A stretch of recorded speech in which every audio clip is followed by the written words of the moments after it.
appellation contrôlée, arôme de poivre. Après le vin, plusieurs gourmets exercent maintenant leur papille sur le chocolat.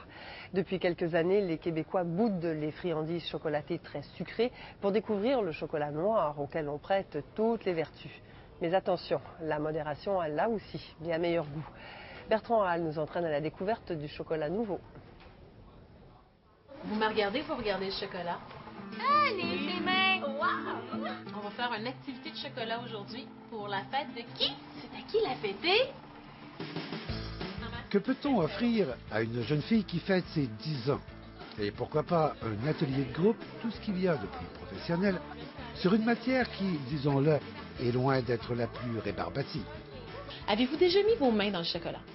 Avez-vous déjà rêvé d'avoir les deux mains plongées dans le chocolat? Bien là, on vient vous chercher. On vient d'aller chercher qu'est-ce qu'on a à l'intérieur d'enfants en soi. Des ateliers comme ceux-ci, Danielle en donne depuis 10 ans aux enfants, comme elle en offre de plus élaborés encore aux adultes. De la soirée entre amis au stage d'entreprise, cette psychologue de formation a choisi d'assouvir sa propre passion tout en travaillant l'estime de soi de ses clients. Je suis une professionnelle de la relation d'aide qui avait le goût comme de faire autre chose, de manuel, de développer d'autres activités. Et maintenant, je suis en train de combiner les deux. Donc oui, je suis très manuelle dans le chocolat et oui, je suis très pédagogue dans mes ateliers. Puis je veux créer un sentiment d'abondance, de fierté pour que les gens soient fiers d'en offrir puis qu'ils puissent se faire complimenter par la suite. Et tout ça grâce au chocolat. Tout ça à travers le chocolat. Mais il n'y a pas que les anniversaires qui ont évolué depuis que les Mayas ont découvert la cabosse en l'an 400. La cabosse, le fruit gorgé de cacao du cacaoyer. Le chocolat lui-même s'est considérablement sophistiqué et depuis quelques années, la demande pour un véritable chocolat de qualité a littéralement explosé. Quand j'ai commencé il y a 20 ans, des chocolateries artisanales, il n'y en avait pas à Québec. Il y avait des chocolatiers qui faisaient des chocolats dans leur pâtisserie, là, des petits comptoirs. Fait que moi, j'ai vu là une niche pour partir en affaires. Parce qu'avant, comme vous dites, c'était plus du bonbon, du sucré. Là, de plus en plus, les gens étaient attirés vers le goût du chocolat comme tel, le chocolat pur. Puis aussi, les fabricants de chocolat ont développé des chocolats beaucoup plus raffinés en termes de goût. Une évolution du goût québécois qu'Éric Normand a pu observer de façon très concrète au fil des ans. On a développé une gamme de chocolats qu'on a appelé les audacieux avec du poivre rose, du gingembre, des choses comme ça. Mais on a gardé ces chocolats-là en retrait parce qu'il y a des gens, la réaction c'était j'aime ou j'aime pas. On les gardait à part dans le comptoir. On voulait pas que ça soit mélangé avec les assortiments réguliers. Au fil du temps, les gens demandaient de plus en plus les audacieux. Ce qui est arrivé, c'est qu'à un moment donné, on les a inclus dans la gamme régulière. Moi, ça fait 20 ans, mais on est rendu au chocolat d'origine. Là, on a vraiment un peu comme les vins, les cafés. Là. C'est très élaboré ce qu'on peut trouver en termes de goût, juste en chocolat pur. Là. Oh, c'est bon. Vous avez dessus un millésime qui est l'année de récolte et de fabrication. Et ce chocolat est fabriqué seulement une fois par année, comme le raisin. Donc c'est du très haut de gamme et là on va rechercher la saveur du fruit et avant le goût du chocolat fort. Alors ici c'est la préparation des commandes. Ça va, quand André Clémence est arrivé au Québec il y a 20 ans, on était loin de parler du chocolat comme on parle aujourd'hui de bon vin. Pendant 10 ans c'était très difficile pour moi. Puis après il y a eu vraiment un engouement pour le chocolat haut de gamme. Et aujourd'hui il y a des gens qui exigent du 100% cacao. Et qui en veulent beaucoup. À lui seul, André Clémence distribue maintenant chaque année au Québec 400 tonnes de chocolat noir à teneur de cacao entre 60 et 80%. 100 000 tablettes par mois.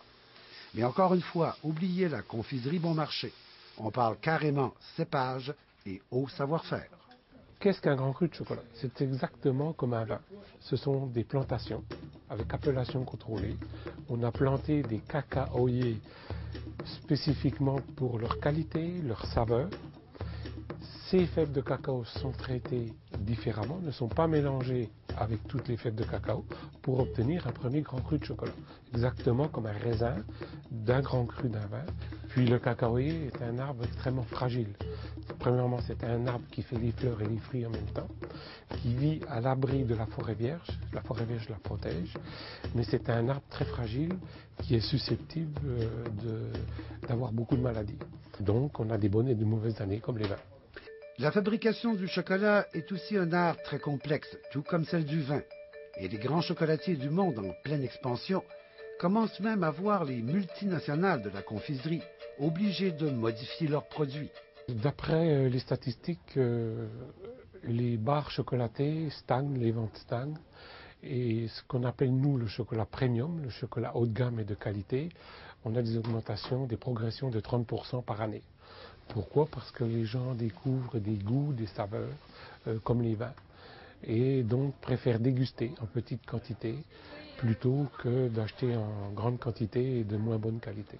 Avant de nous précipiter chez notre chocolatier préféré, profitons du petit musée d'Éric pour tester nos connaissances. Christophe Colomb a aussi découvert le chocolat aux Amériques. Il a aimé ça? Avouons que la décoction aborigène d'alors était moins élaborée que les chocolats chauds modernes. Colomb, lui, a franchement détesté. Le cocoaillé fait fruit toute l'année. Grosse production, non? Eh bien non.